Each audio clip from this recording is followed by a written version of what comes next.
Hello friends! Welcome to this music lesson. Today we are going to be taking a look at the keys with one sharp.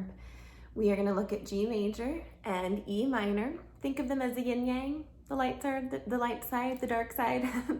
And they're contrasting. They're related, but they're contrasting. They both share the same key signature of one sharp. We're going to take a look at that and visually see that, and then I'm going to play them for you so that you can hear them, and we'll get to use our imagination and try to conjure up what the feel is, what the color might be, get to know them a little bit more personally. So that'll be fun. But first of all, here's the trusty whiteboard. So what we're going to be looking at up here is the order of the sharps. And this just means that when you're looking at a key signature and it has one sharp, it's always F sharp. If you have two sharps, it's always F and C sharp, etc. So today, since we're doing the keys with one sharp, I've circled or boxed in the F here. This is an F sharp. This is going to help us find the major scale. So all we need to do is find the note that comes after F sharp in the alphabet, not here, but in the alphabet. What comes after F sharp? A, B, C, D, E, F, G. So G major is going to be our key with one sharp. I've just written out a G scale, G, A, B, C, D, E, F sharp, G. Put in the scale degrees, not the fingerings, but the scale degrees. We have 7 notes in a scale.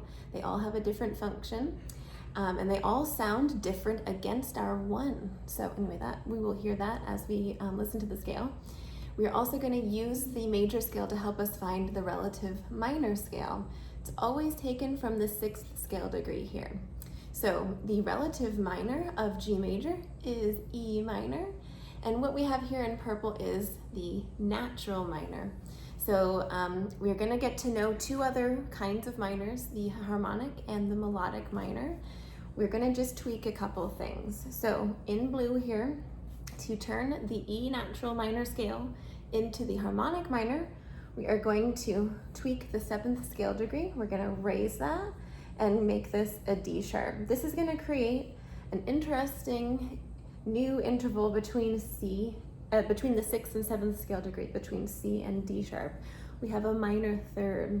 C to D is a whole step, but C to D sharp is a whole step and a half step, which is a minor third. 1.5 steps is a minor third. So it's very unusual sounding. So we're going to call this the E harmonic minor. Oop, kind of out of ink on this one. And then to do the last one, which is the melodic minor, and this is the kind of minor that you're going to most likely run into when you're playing music. We're going to tweak the 6th and the 7th.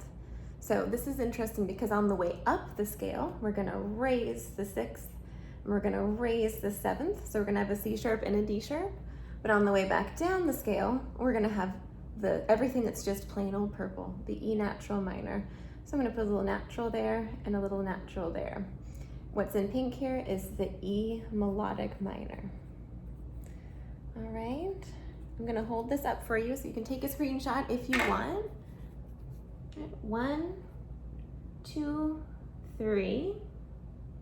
Okay, and what we're going to do now is we're going to get in imagination mode, creativity mode, and we're going to get to know the feel of these scales. So what I like to have my students do is imagine that a person walks into the room and has this kind of vibe. Let me just grab my instrument. And you're gonna get to know them and see if you think that they might be a nice person to talk to or a scary person to talk to or something else. So we're gonna start with G major. And what I'm gonna do is I'm gonna play this 3 notes ahead of the recording that you're gonna hear. You're gonna hear a recording with a cello drone on the bottom, my friend who's playing the cello. And then you're going to hear me playing the G scale, and what you're going to see me doing here is starting on the 3rd scale degree. Look in the orange there, the 3rd scale degree is a B. So I'm going to start there, I'm going to play B to B. And when I do that, playing in thirds against that drone, you're going to have a really rich harmony that you'll be able to get to know the scale a little bit better. So let me see if I can do this. G drone. G major scale, play.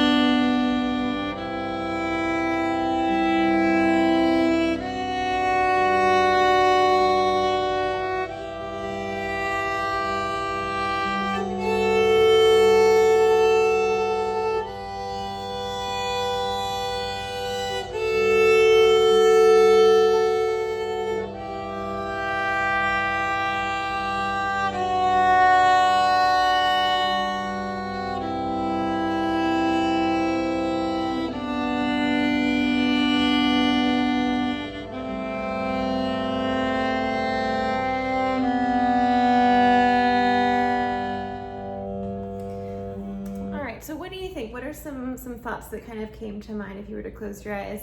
Imagine a person walked into the room and they had this kind of feel.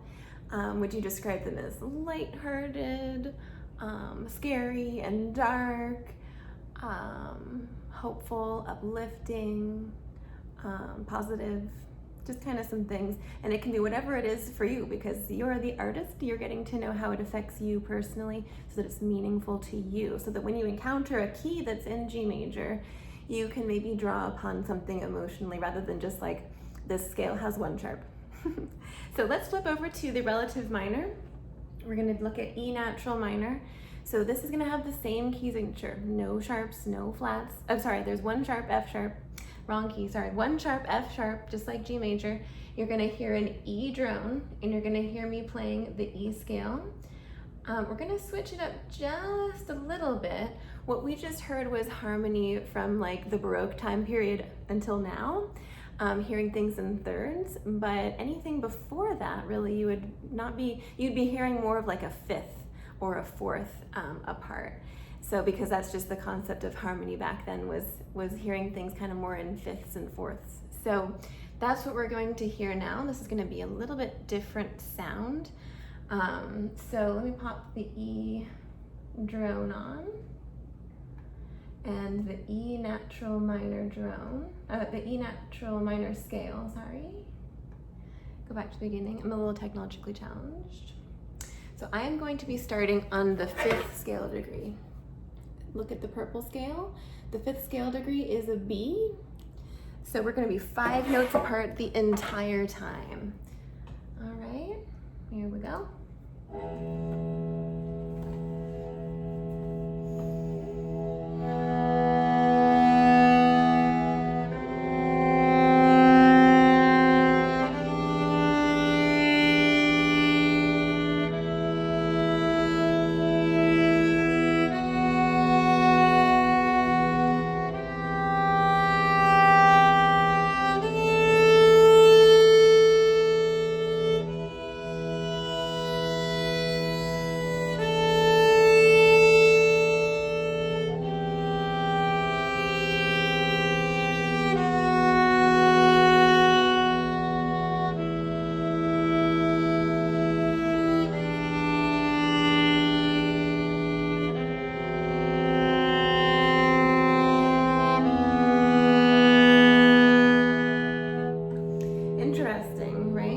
So that was hearing things in fifths, pretty much. They're fifth. Sometimes there was a tritone in there, but 5 notes apart. And that's kind of a more ancient way of harmonizing. That dates all the way back to the ancient Greeks. So what's the feel of the E natural minor, at least hearing it in fifths? It's kind of different from G major, isn't it? A little bit heavier maybe, darker. If you listen to it for an hour, you might feel a little bit more like calm and sedated. But you might not feel super happy and uplifted, although everybody is different, right? Depends also on your mood and state of being, I guess. But anyway, we're gonna now hear the harmonic minor, the E harmonic minor. So it has the same key, just 1 sharp, but you're gonna see an accidental in your music of a D sharp. So that's the one that creates that minor third between the 6th and 7th scale degree. It has a really interesting sound. I'm gonna play this in thirds. So I will be starting on the note G this time. And let me turn on E harmonic minor. The harmonic minor is my favorite one. Just love this one.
always like to say that has a little bit more salt on it. You can kind of taste that one a little more.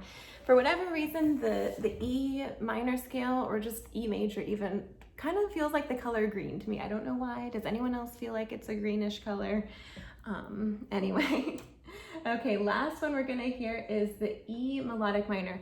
And this one, I'm going to play it, I'm gonna play it an octave higher. So you're gonna be hearing it an octave apart. That's also an ancient way of harmonizing, just doing the exact same thing, but 8 notes higher. So here we go, the E melodic minor. Go back to the beginning. Okay. This one has a C sharp, D sharp on the way up, natural on the way down.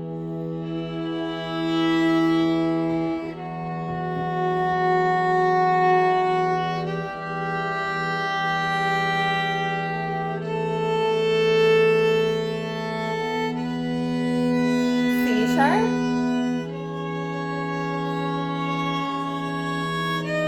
Trying to be in tune with my own recording.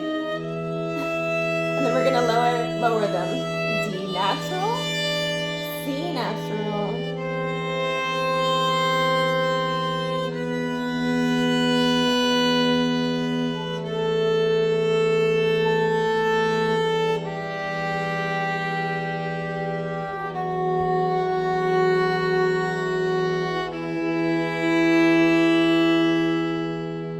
So it's kind of a ghostly way of harmonizing. For whatever reason, it just kind of feels very wispy.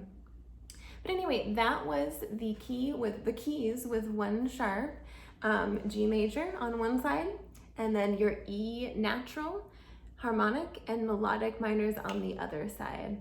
So when you're learning scales, I really encourage you to get to know them emotionally, try to connect with them in a little bit more artistic way than just trying to technically get through them all. Of course, trying to play in tune and, you know, all of that is important as well, play with a nice sound and have control and everything. But just remember that you're an artist as well. You're connecting with the sound of the scale. So ways to practice this, I'm going to suggest that you practice with a cello drone. Just have the one of whatever scale you're playing, have that cello drone on in the background. So I had a G cello drone for the G scale, an E cello drone for the E minor scales.